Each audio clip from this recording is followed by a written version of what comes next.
많아서 그것을 현실화할 수 있는 제안들? 그것들이 아무래도 제일 많이 필요한 것 같아요.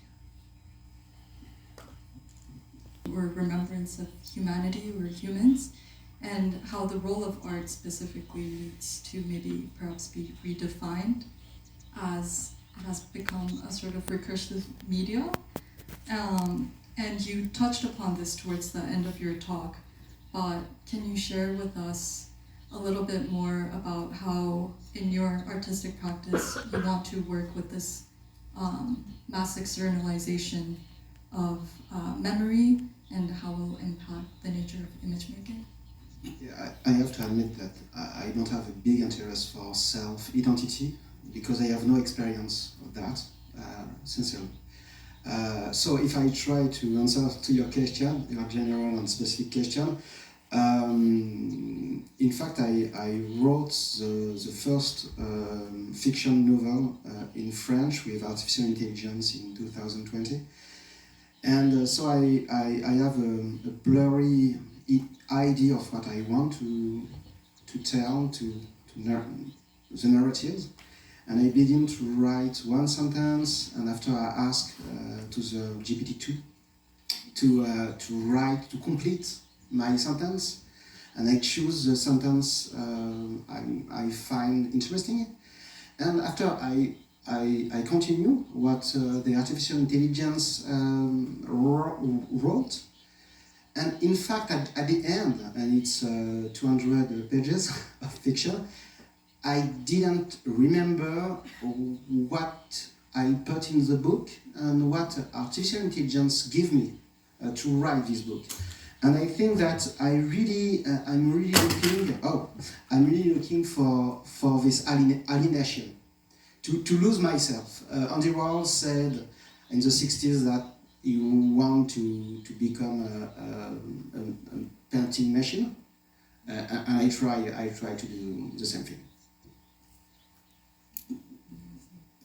Thank you. And so I think even, I guess, Gregory, what you were saying about the using ChatGPT and kind of this blurring in authorship and these and Kate, in your manifesto of the parareal and this whole topic for today's event and sort of your creation of Kimberly and how you're approaching keeping Kimberly alive and all these I think there's a lot of these uncanny perceptions that we don't completely understand yet, and so the last question that I wanted to ask is if the parareal, as Kate, you write, an emotional and transformative state that emerges when the electronic and the real collide,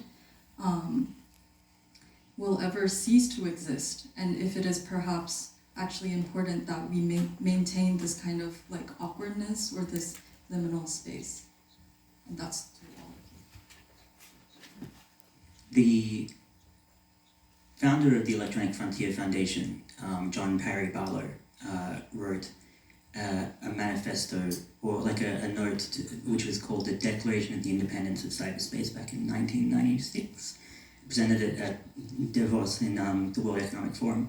And in that he talked about, it basically decries the digital space, cyberspace, as transcendent from the material realm. Governments of the world, you were not invited to this place, you do not rule in it, you have no claim to it, because our bodies are not part of your world, our spaces are not part of this world.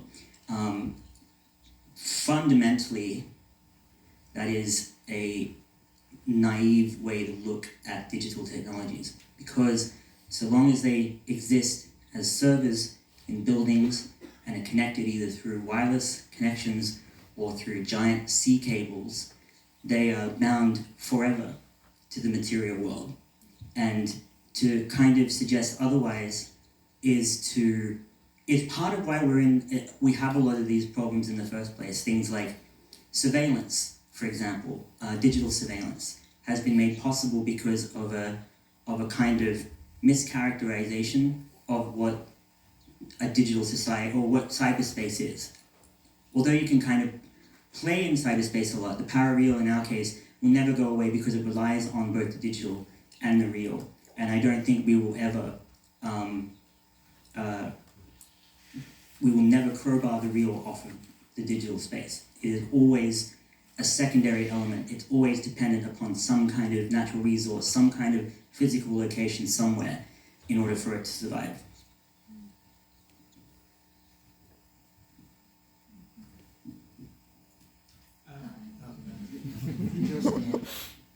Yeah, I totally agree, because it's like you see some apple from Manet and you say, oh, it's a real apple, but it's painting. So this question of two worlds separate is like, and the immaterialism of technology, it's like really wrong, dangerous, because in between 5 and 10 years we don't have any more GPU components, because it's impossible to recycle all the metals.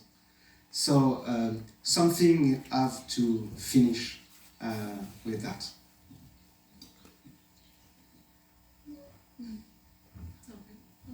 I mean, I think we're really running late on time, so maybe we can take a question from the